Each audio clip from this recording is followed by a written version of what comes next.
ಭಾಳಷ್ಟು police ಸ್ಟೇಷನ್ಗಳು open ಆಗ್ತದೆ ಅಂದರೆ ಖುಷಿ ಪಡೋ ವಿಚಾರ ಅಲ್ಲ. ಹೊರನಗರದವ್ರು ಜೈಲು ಓಪನ್ ಆಗುತ್ತೆ ಅಂದರೆ ಅದು ಖುಷಿ ಪಡೋಂಥ ಇದಲ್ಲ. ಒಂದು ಸಾಮಾಜಿಕ ಅಸಮಾನತೆ ಇದ್ದಿದ್ದ ಕಾರಣಕ್ಕಾಗಿ ಇರೋನೋ ಇಲ್ಲದೋನೋ ಅಜ್ಞಾನನೋ ಅಸಂಘಟಿತನೋ ಅವನು ಕ್ರೈಮಲ್ಲಿ ಪಾಲ್ಗೊಳ್ತಾನೆ. ಸ್ವಾತಂತ್ರ್ಯ ಒಂದು ಸಾರ್ವಭೌಮದ, ಒಂದು ಸೋದರತೆಯ, ಒಂದು ಸಮಸಮಾಜದ, ಒಂದು ಸಹಬಾಳ್ವೆಯ ಒಂದು ನಾಡು ಹಬ್ಬ. ಪವಿತ್ರವಾದ ಸಂವಿಧಾನವನ್ನು ಇವರು ಅಳವಡಿಸುವಲ್ಲಿ ಮತ್ತು ಯಥಾವತ್ತು ಜಾರಿ ಮಾಡೋದ್ರಲ್ಲಿ ವಿಫಲವಾಗಿದ್ದ ಕಾರಣಕ್ಕಾಗಿ ಇವತ್ತು ಜನತೆ ಇವತ್ತು ಈ ಸ್ವಾತಂತ್ರ್ಯವನ್ನು ಪ್ರಶ್ನೆ ಮಾಡ್ತಾರೆ. ಆನೇಕಲ್ ವಿಧಾನಸಭಾ ಕ್ಷೇತ್ರದ ಕವಲ ಹೊಸಹಳ್ಳಿ ಜನತಾ ಕಾಲೋನಿಯ ಅಂಬೇಡ್ಕರ್ ಭವನದ ಆವರಣದಲ್ಲಿ ಕರ್ನಾಟಕ ರಿಪಬ್ಲಿಕನ್ ಸೇನೆಯ ರಾಜ್ಯಾಧ್ಯಕ್ಷ ಜಿಗಣಿ ಶಂಕರ್ ಅವರ ಅಧ್ಯಕ್ಷತೆಯಲ್ಲಿ ಕೆಆರ್ಎಸ್ ಪಕ್ಷದ ಕಾರ್ಯಕರ್ತರ ಸಭೆ ಮತ್ತು ನೂತನ ಪದಾಧಿಕಾರಿಗಳಿಗೆ ಜವಾಬ್ದಾರಿ ಹಂಚಿಕೆ ಕಾರ್ಯಕ್ರಮ ಆಯೋಜಿಸಲಾಗಿತ್ತು. ಇನ್ನು ಇದೇ ಸಂದರ್ಭದಲ್ಲಿ ಕೆಆರ್ಎಸ್ ಪಕ್ಷದ ರಾಜ್ಯಾಧ್ಯಕ್ಷ ಜಿಗಣಿ ಶಂಕರ್ ಅವರು ಮಾತನಾಡಿ, ದೇಶಕ್ಕೆ ಸ್ವತಂತ್ರ ಬಂದು ದಶಕಗಳೇ ಕಳೆದರೂ ಇಂದಿಗೂ ಸಹ ದೇಶದಲ್ಲಿ ಬಡತನ, ನಿರುದ್ಯೋಗ ಸಮಸ್ಯೆ, ಅಸ್ಪೃಶ್ಯತೆ, ಜಾತೀಯತೆ ತಾಂಡವವಾಡುತ್ತಿದೆ. ಜೊತೆಗೆ ಪೊಲೀಸ್ ಠಾಣೆಗಳಲ್ಲಿ ಬಡವರಿಗೆ ನ್ಯಾಯ ದೊರಕುತ್ತಿಲ್ಲ. ಇಂತಹ ಪರಿಸ್ಥಿತಿಯಲ್ಲಿ ನಾವಿದ್ದೇವೆ ಎಂದು ಬೇಸರ ವ್ಯಕ್ತಪಡಿಸಿದರು. ಇದೇ ಸಂದರ್ಭದಲ್ಲಿ ಕರ್ನಾಟಕ ರಿಪಬ್ಲಿಕನ್ ಸೇನೆಯ ಆನೇಕಲ್ ತಾಲೂಕು ಅಧ್ಯಕ್ಷ ಹೊಂಪಲಘಟ್ಟ ರವಿ, ಪದಾಧಿಕಾರಿಗಳಾದ ದೊಡ್ಡಹಗಡೆ ಯಲ್ಲಪ್ಪ, ಜಾಲಿ ವೆಂಕಟೇಶ್, ರಾಜೇಶ್, ಶ್ರೀಮತಿ ದೇವಿ, ರತ್ನಮ್ಮ, ನರಸಿಂಹ, ದೇವರಾಜ್, ಪಾಪಣ್ಣ, ರಮೇಶ್, ಸುರೇಶ್, ಮುನಿಯಲ್ಲಪ್ಪ, ನಾಗೇಶ್, ಸಂಪತ್, ನಾರಾಯಣ್, ಶ್ರೀನಿವಾಸ್, ನಾಗರತ್ನಮ್ಮ, ಭಾಗ್ಯಮ್ಮ, ಕಾರ್ತಿಕ್, ಕಿಶೋರ್, ಮಂಜು, ಮಾದೇಶ್, ನಾಗರಾಜ್, ಪ್ರವೀಣ್, ವಜ್ರಕುಮಾರ್, ನಾಗರಾಜ್ ಮತ್ತಿತರರು ಹಾಜರಿದ್ದರು. ವಿಶೇಷವಾಗಿ ಬಾಬಾ ಸಾಹೇಬ್ ಅಂಬೇಡ್ಕರ್ ಅವರ ಒಂದು ಕುಟುಂಬದ ಆಶಯದೊಂದಿಗೆ ನಡೆಸ್ತಾ ಇರ್ತಕ್ಕಂಥ ಸಂಘಟನೆ. ಬಟ್ ಈ ಮೂಲಕ ನಾವು ಹಸಿವು, ಅವಮಾನ, ಅಸ್ಪೃಶ್ಯತೆ, ಅನಕ್ಷತೆ ಎಲ್ಲೂ ಹೋಗುವಂಥ ಒಂದು ಮುಕ್ತಕ್ಕಾಗಿ, ಆ ಒಂದು ಹಸಿವು ಮುಕ್ತ ಭಾರತಕ್ಕಾಗಿ ನಮ್ಮ ಒಂದು ಹೋರಾಟ. ಇದರಲ್ಲಿ ತಾವೆಲ್ಲರೂ ಕೈ ಜೋಡಿಸಬೇಕು. ಈ ದೇಶಕ್ಕೆ ಸ್ವತಂತ್ರ ಬಂದು 75 ವರ್ಷಗಳ ಸಂದರ್ಭದಲ್ಲಿ ಮುಕ್ಕಾಲು ಶತಮಾನದ ಸಂದರ್ಭಕ್ಕೆ ನಾವು ಇವತ್ತು ಏನು ಕಾಣ್ತೀವಿ? ಅಭದ್ರತೆ, ಹಸಿವು, ಅವಮಾನ. ನೋಡಿ, ಕೆಲವು ಆಸ್ತಿಗಳು 10 ಜನರ ಆಸ್ತಿ 100 ಎಕರೆ ಇದೆ, 1000 ಜನರ ಆಸ್ತಿ 10 ಎಕರೆ ಇದೆ.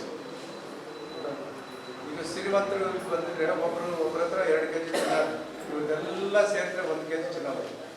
ಅಂದರೆ ಒಂದು ಕಡೆ ಶೇಖರಣೆ ಆಗ್ತದೆ, ಒಂದು ಕಡೆ ಏನು ಇಲ್ಲ. ಒಂದು ಅಸಮಾನತೆ ಯಾಕಿದೆ? ಅಸಮಾನತೆ ಇರೋದಕ್ಕೆ ನಮ್ಗೆ ಸ್ವತಂತ್ರ ಬಂತು. 100 ವರ್ಷಗಳ ಕಾಲ ಹೋರಾಟ ನಡೆದು ಬ್ರಿಟಿಷ್ನರಿಂದ ಬಂದಂಥ ಸ್ವಾತಂತ್ರ್ಯ ಇವತ್ತು ಬರೀ ಅವಹೇಳನ ಆಗೋದಾದರೆ, ಅವಮಾನ ಆಗೋದಾದರೆ, ಬರೀ ಆ ಸ್ವಾತಂತ್ರ್ಯವನ್ನು ನೀವು MG ರೋಡ್ರಿಂದ ಪೆರೇಡ್ ಮಾಣಿಕ್ ಶಾ ಇದರಲ್ಲಿ ಆಚರಿಸ್ಕೊಳ್ಳೋಂಥ ಸ್ವಾತಂತ್ರ್ಯ ಆದರೆ ಇದು ಸ್ವಾತಂತ್ರ್ಯ ಇಲ್ಲ. ಸ್ವಾತಂತ್ರ್ಯ ಒಂದು ಸಾರ್ವಭೌಮದ, ಒಂದು ಸೋದರತೆಯ, ಒಂದು ಸಮಸಮಾಜದ, ಒಂದು ಸಹಬಾಳ್ವೆಯ ಒಂದು ನಾಡು ಹಬ್ಬ ಆಗೋದು. ನಾಡು ಬರೀ ಸ್ಕೂಲ್ ಮಕ್ಕಳು ಏರ್ಸೋ ಜೆಂಡ ಅಲ್ಲ, ಮನೆ ಮೇಲೆ ಏರಿಸುವಂಥ ಜೆಂಡ, ಮನೆಗೂ ಬೇಕಾಗಿರ್ತಕ್ಕಂಥ ಸ್ವತಂತ್ರ.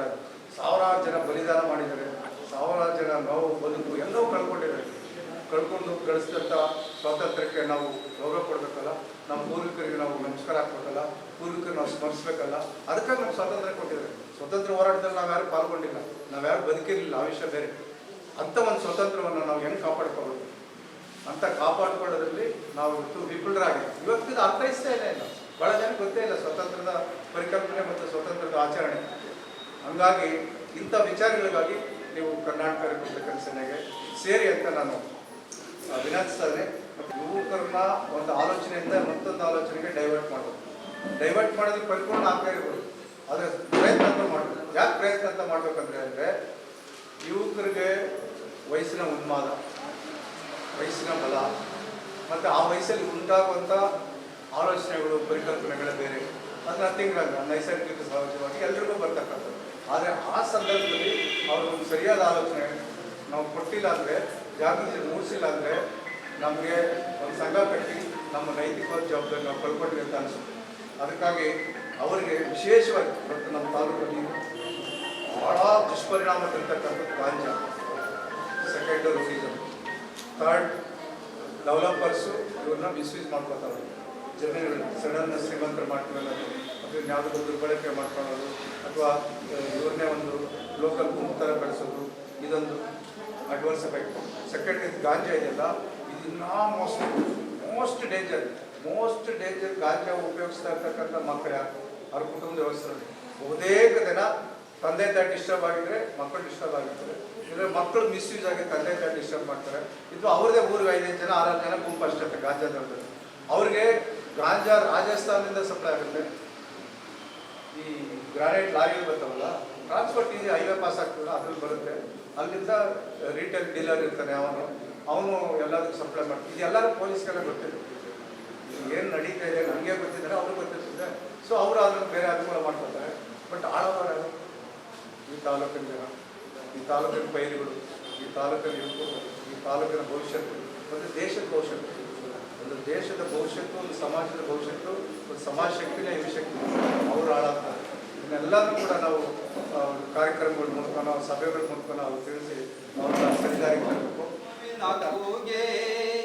ಆಕಾಶದ ಹಗಲಕ್ಕೂ ನಿಂತ ಹಾಲವೇ, ಆಕಾಶದ ಹಗಲಕ್ಕೂ ನಿಂತ ಹಾಲವೇ, ನಾಡ ನಡುವಿನಿಂದ ಸಿಡಿದ ನೋವಿನ ಕೂಗೆ, ಆಕಾಶದ ಹಗಲಕ್ಕೂ ನಿಂತ ಹಾಲವೇ, ಆಕಾಶದ ಹಗಲಕ್ಕೂ ನಿಂತ ಹಾಲವೇ, ಕೋಟಿ ಕೋಟಿ ಕಪ್ಪು ಜನರ ಮಟ್ಟ ಮೊದಲ ಮಾತೆ, ಕೋಟಿ ಕೋಟಿ ಕಪ್ಪು ಜನರ ಮಟ್ಟ ಮೊದಲ ಮಾತೆ, ನೀರಿನಾಚೆ ಮೋಡದಾಚೆ ಮುಳುಗಿದಂತ ಕೋಶವೇ, ನೀರಿನಾಚೆ ಮೋಡದಾಚೆ ಮುಳುಗಿದಂತ ಕೋಶವೇ, ನಾಡ ನಡುವಿನಿಂದ ಸಿಡಿದ ನೋವಿನ ಕೂಗೆ, ಆಕಾಶದ ಹಗಲಕ್ಕೂ ನಿಂತ ಹಾಲವೇ, ಆಕೆಯನ್ನು ಊರು ಬಿಡಲು ಲಕ್ಷ ಲಕ್ಷ ಜನರನ್ನು, ಕಟ್ಟು ಕ್ರಿಯೆ ರಂಗಕ್ಕಿಳಿದ ಸ್ವಾಭಿಮಾನ ಸಮುದ್ರ, ಕಟ್ಟು ಕ್ರಿಯೆ ರಂಗಕ್ಕಿಳಿದ ಸ್ವಾಭಿಮಾನ ಸಮುದ್ರ, ನಾಡ ನಡುವಿನಿಂದ ಸಿಡಿದ ನೋವಿನ ಕೂಗೆ, ಆಕಾಶದ ಹಗಲಕ್ಕೂ ನಿಂತ ಹಾಲವೇ.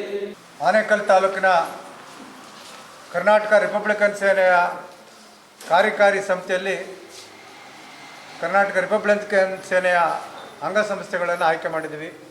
ಮಹಿಳಾ ಘಟಕ, ಯುವ ಘಟಕ, ಸಾಂಸ್ಕೃತಿಕ ತಂಡ ಮತ್ತು ಪ್ರಚಾರ ಸಮಿತಿ.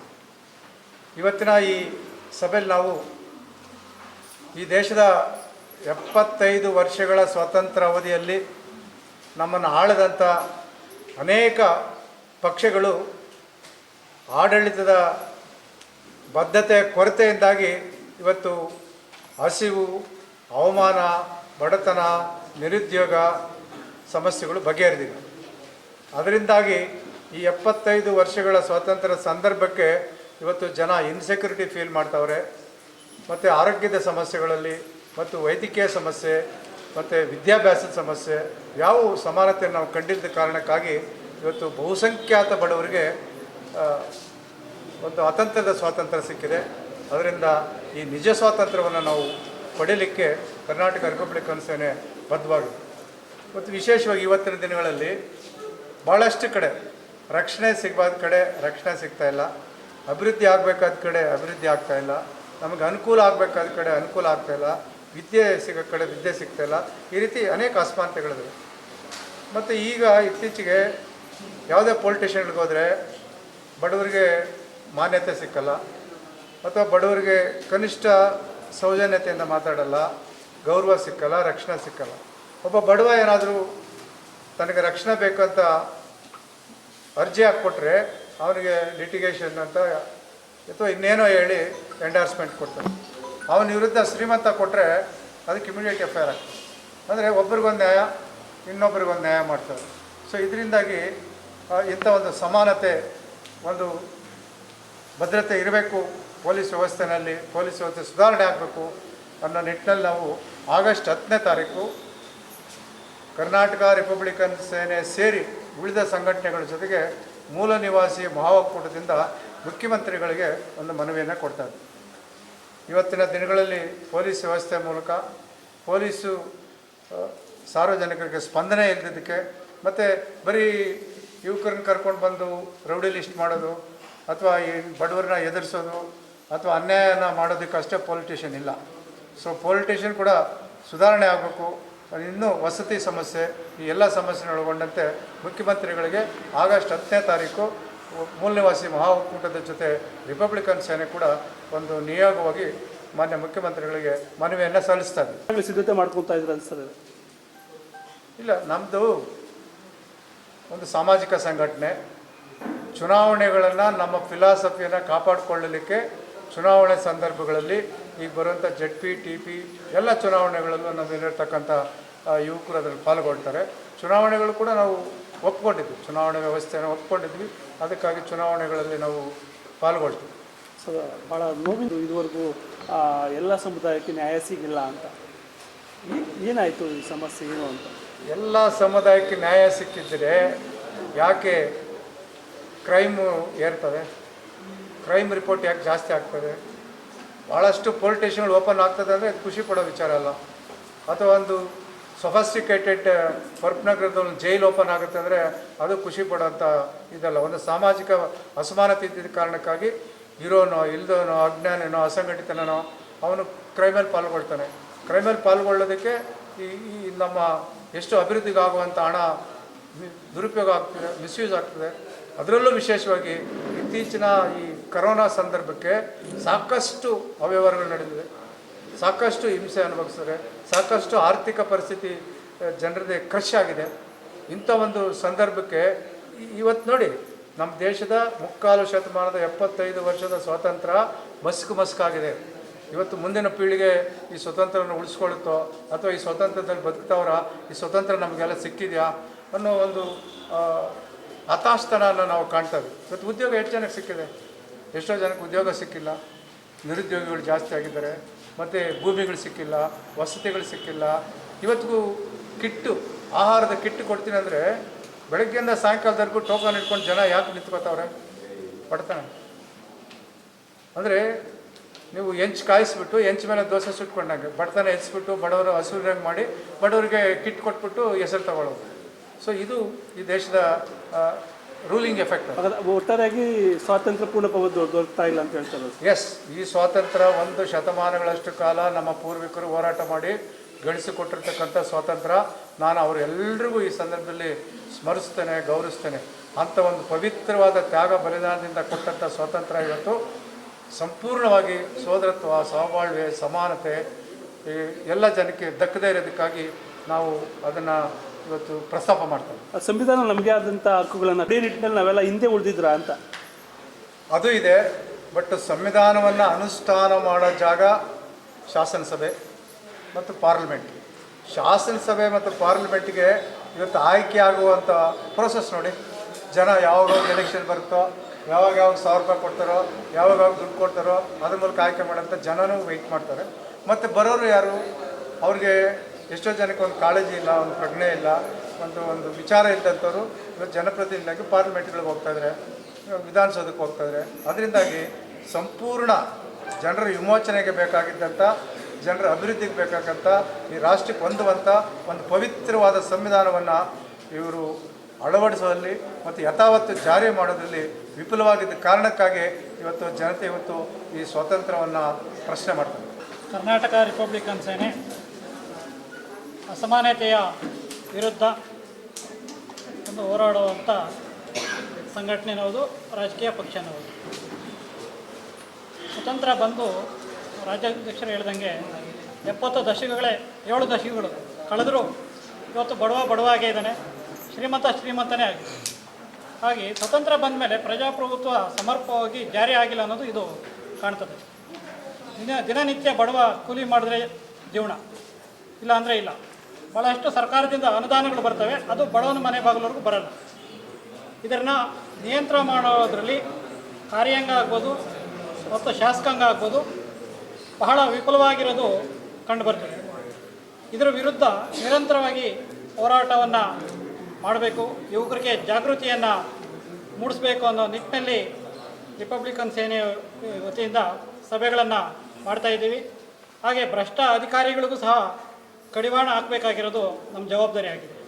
ಯಾಕಂದರೆ ಇವತ್ತು ಭಾಳಷ್ಟು ಪೊಲೀಸ್ ಠಾಣೆಗಳು ಭೂಮಾಫಿಯಾದಲ್ಲಿ ಅಧಿಕಾರಿಗಳು ಭಾಗಿಯಾಗ್ತಿರೋದು ಕಂಡುಬಂದಿದೆ. ಬಡವನಿಗೆ ನ್ಯಾಯ ಸಿಗಲ್ಲ. ಶ್ರೀಮಂತ ಯಾವಾಗ ಬೇಕಾದರೂ FIR ಹಾಕ್ಬೋದು. ಈ ರೀತಿ ನಿದರ್ಶನಗಳು ಭಾಳಷ್ಟು ನಮ್ಮ ಕಣ್ಮುಂದೆ ಇದೆ.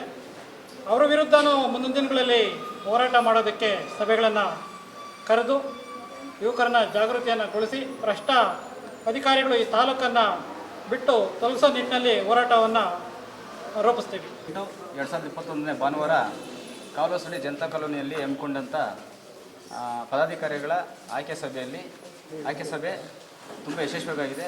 ಅದಕ್ಕೆ ಇಲ್ಲಿ ಭಾಗವಹಿಸಿದಂಥ ಎಲ್ರಿಗೂ ತುಂಬ ಧನ್ಯವಾದ.